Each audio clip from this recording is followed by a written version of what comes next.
Series recap, we're talking about the Preds and Blues. The Nashville Predators, for the first time in franchise history, punched their ticket to the Final Four, the Western Conference Final, as they beat the St. Louis Blues in 6 games. So, what happened in the series? Game 1's first star, hands down, PK Subban. The Preds scored 4 goals, and here's how they all happened. Subban blast, Colin Wilson tips it in. Subban blast, goal. Subban blast, Philip Forsberg rebound goal, and then finally, when Vernon Fiddler scored the game-winning goal, PK Subban is the one who started the play. So naturally, heading into Game 2, you're gonna look at him dancing on the ice and be like, look at this clown! Which, as I watched the highlights for Game 1 before making this video, only makes me more mad. Not, look at that guy! He was the MVP in Game 1, look at how comfortable he is, he's right at home in a playoff scenario. No, he's a dancing clown. Why? Wasn't all fun and games though. The Preds headed into the third period up 3-1. The Blues ended up tying it before Vernon Fiddler won it. Game 2, once again, third period, Ryan Ellis puts the Predators on top 2-1. But just 4.5 minutes later, Jori Lehtera ties the game, and with less than 4 minutes to go, Vladimir Tarasenko does Vladimir Tarasenko things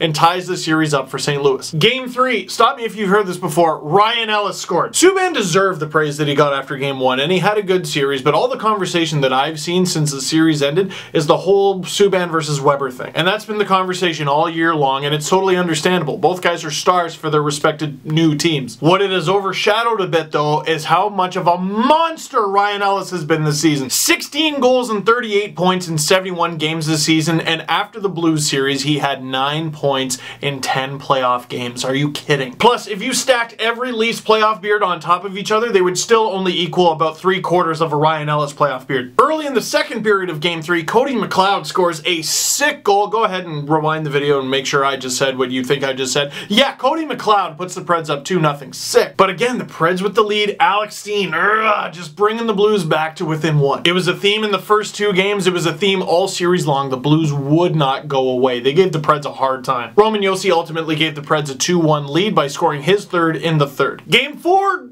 not so big on the goals thing. Nothing in the first for either team. Nothing in the second for either team. And then in the third period, stop me if you've heard this before, Ryan Ellis scores the first goal of the game. Over halfway through the third period, the Blues cough the puck up to James Neal. He spins and fires, and Jake Allen might want that one back. But again, less than 4 minutes to play, Joel Edmondson scores for the Blues. They won't go away. But Pekka Rinne was fantastic. Jake Allen was even fantastic, except for that James Neal goal. Game 5, Blues on home ice trying to stave off elimination. Second period, Dmitry Askin left all alone in front. He buries it past Pekka Rinne. Blues are up 1-0. James Neal takes advantage of a Predators 2-man advantage to tie the game up. Almost poetic because earlier in the game, the Preds killed off a 2-man disadvantage of their own. Then early in the third period, Jaden Schwartz scores to put the Blues up permanently, and they win the game, staving off elimination. And this goal was just a microcosm of almost every single goal in this series for the Blues and the Predators. Take a shot from the point, hope someone gets it in front. And when you're going up against a D-core like the Preds have, a goalie like Pekka Rinne, or a goalie like Jake Allen, who essentially stole the entire first-round series against Minnesota Wild for the Blues,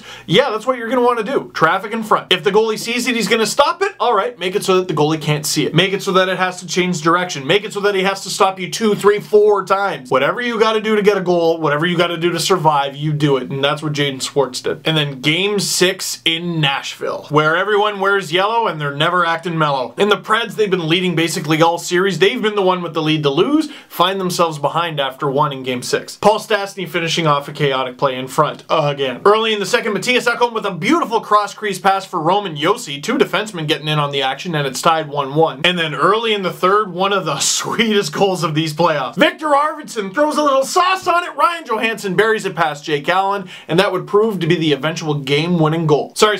Series-winning goal. And here's where that's kind of interesting. So I've been writing these trade tree articles all season, almost all of them focused on the Toronto Maple Leafs. And the Leafs and Predators have made some trades throughout the years. One that the Leafs did particularly well on is when they sent Cody Franzen to Nashville. They got a great prospect in Brendan Leipsic, they got a first-round pick, life was good. But along the way in that trade tree, the Preds did get a conditional 4th-round pick from the Leafs. In 2013, St. Louis said, hey Nashville, why don't you give us that 2013 4th-rounder and we'll give give you a 2014 4th rounder. The Preds said, okay, made the trade, and when the 2014 draft rolled around, with that pick that they got from the Blues, they select Victor Arvidsson, who just 3 years later would be the St. Louis Blues' demise, assisting on the series-winning goal. Now, it wasn't exactly a barn burner. The most shots the Preds had was 34, and the least they had was 18. In Game 6, by the way. The most shots the Blues had was 33, and the least they had was 20. Even though they didn't face that much rubber, that didn't mean Pekka Rinne and Jake Allen weren't enormous factors. Not a whole lot of shots got through, but when they did, they had a chance of going in.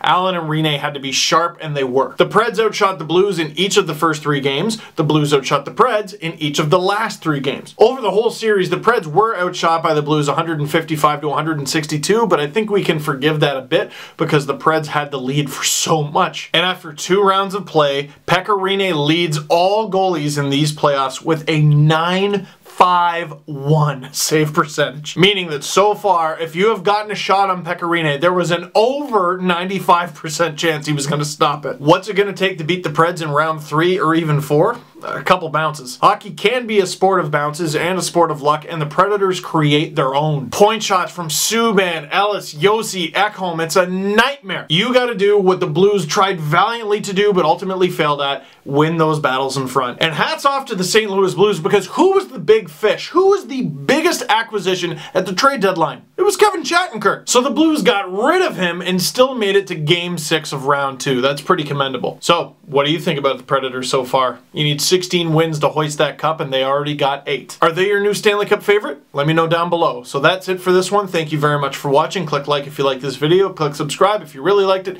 Tell all your friends, and I will see you when the next team falls.